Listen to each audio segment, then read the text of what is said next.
विचार करने की बात है। एक परिवार का मुखिया चार पांच घर के सदस्यों की व्यवस्था में टेंशन ग्रस्त रहता है, और राजा तो एक क्षेत्र का प्रजापिता होता है, प्रजा का स्वामी होता है। कभी सूखा गिर गया है, कहीं कोई झगड़ा हो गया है, कोई फ्लड आ जाती है, या कोई अन्य किसी कारण से घटना घट जाती है, तो राजा को नींद नहीं आती रात में।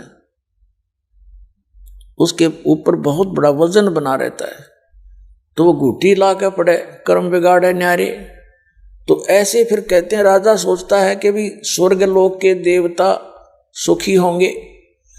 अब देवताओं से कोई बात करता है, वो कहते हैं इंद्र सुखी है यहाँ का राजा, हमने कोई सुख नहीं। और सुख तो वहां हो जहां परमात्मा की प्रेजेंस हो, जहां परमात्मा हो। तो यहां 21 ब्रह्मांड में काल की प्रभुता है, इस काल की व्यवस्था है, तो यहां सुख हो ही नहीं सकता। फिर इंद्र ये सोचता है कि ब्रह्मा विष्णु महेश सुखी होंगे। इंद्र की हिस्ट्री आप पढ़ के देखो, स्वर्ग के राजा की, इन पुराणों के अंदर उसकी कैसी कैसी दुर्गति हुई, कैसे मलिन विचार उन लोगों के। जो बकवाद यहां करने को नहीं मिलती, इनके स्वर्ग में उपलब्ध है, और वो कर्म फोड़ने की है सारी, अपने पुण्य समाप्त करना और पाप के भागी बनना। पुण्यात्माओं, आप जी ने अध्यात्म ज्ञान ढंग से नहीं सुनाना मिला आपको सुनने को। अब इस अध्यात्म ज्ञान से, तत्व ज्ञान से आप परिचित हो जाओगे। फिर दास की एक एक बातें जो सच तो हैं ही, पर आपको भी सच्ची लगने लग जाएंगी कुछ दिनों, क्योंकि अभी तक आपने कोरा अज्ञान सुन रखा है। अध्यात्म मार्ग का कोई ज्ञान नहीं पृथ्वी पर नहीं है, और इसी कारण से इस दास का विरोध हो रहा है कि दास साची कहता है, अन्य संत झूठ पर आधारित हैं। वो स्वयं तो बोलते नहीं है, लेकिन अपने शिष्यों को मिसगाइड करते रहते हैं, वो झूठ बोलता है। अब शेष बेचारे श्रद्धालु होते हैं, वो तो आंख नीचे बैठे हैं गुग्गू की तरह। हमारे गुरु जी जो बोल रहे हैं, सत्य और असत्य का निर्णय कोई आधार बनाकर किया जाता है। हमारे आधार हैं हमारे सदग्रंथ और उन महापुरुषों का अनुभव जिन्होंने परमात्मा पाया।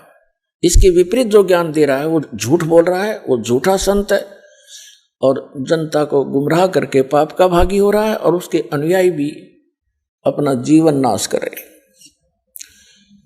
उन्हीं के लिए दास तड़प रहा है, भटक रहा है, और ये रह कर ये कथा सुना रहा है, और बार बार चिल्ला रहा है कि तुम गलत दिशा में जा रहे हो, ये संत झूठे हैं, इनके पास भक्ति मार्ग है नहीं, तुम्हारा जीवन नाश हो रहा है। और ये अनमोल मनुष्य जीवन, हीरा जन्म अनमोल था, यो कौड़ी बदले जावे। तो पुण्यात्माओं, इंद्र सोचता है ब्रह्मा विष्णु महेश सुखी होंगे।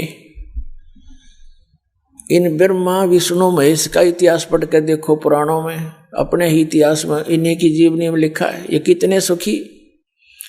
विष्णु जी ने नारद जी के बंदर का मुंह लगा दिया जब वो व्याकरण की तैयारी कर रहा था स्वयंवर में।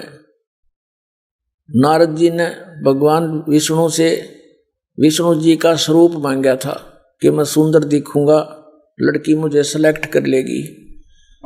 अब विष्णु जी ने उसका बंदर का मुंह ला दिया। उस बंदर के मुंह के कारण उसका विवाह होया नहीं। अक्षुब्ध होकर नारद जी ने विष्णु जी को श्राप दे दिया कि तू एक जीवन अपनी पत्नी के वियोग में बितावेगा। अब नारद के श्राप से और विष्णु जी की घिघी बंदगी, श्री रामचंद्र रूप में राजा दशरथ का जन्म हुआ। युवा होते ही विवाह हुआ, विवाह होते ही वनवास हो गया। वनवास में सीता जी का अपहरण हुआ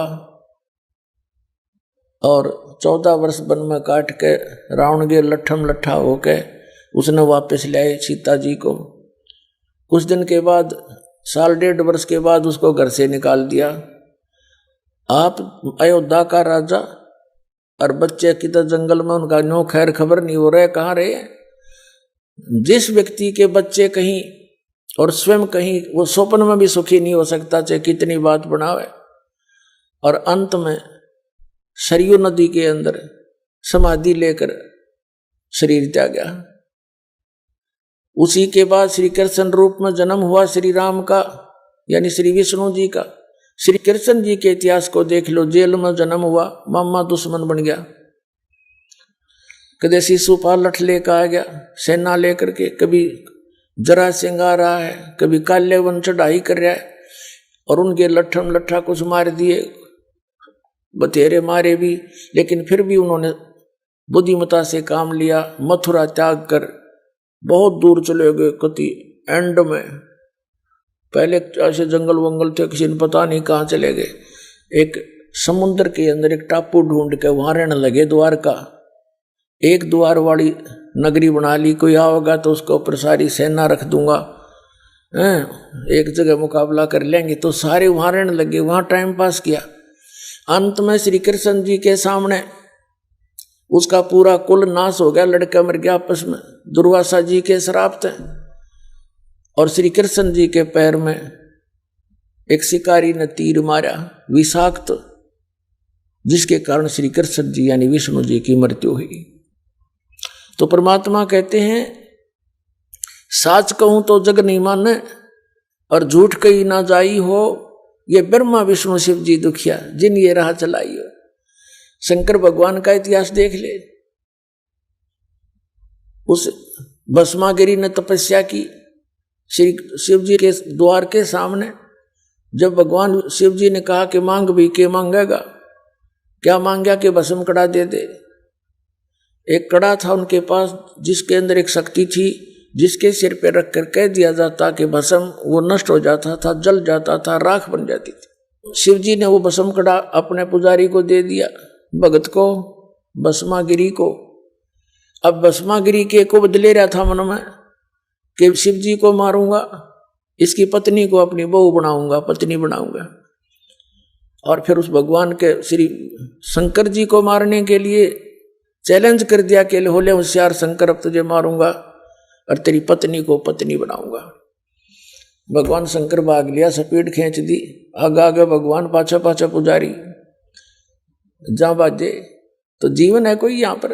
बता, ऐसा दुष्ट व्यक्ति अपने भगवान यानी भगवान की पत्नी पर नीत खराब कर रहा, और शंकर जी ने पता नहीं कि ये बकवाद लिए खड़ा है। और इनको अंतर्यामी मृत्युंजय कालज्जय सर्वशक्तिमान कहा करते, ये नकली संत।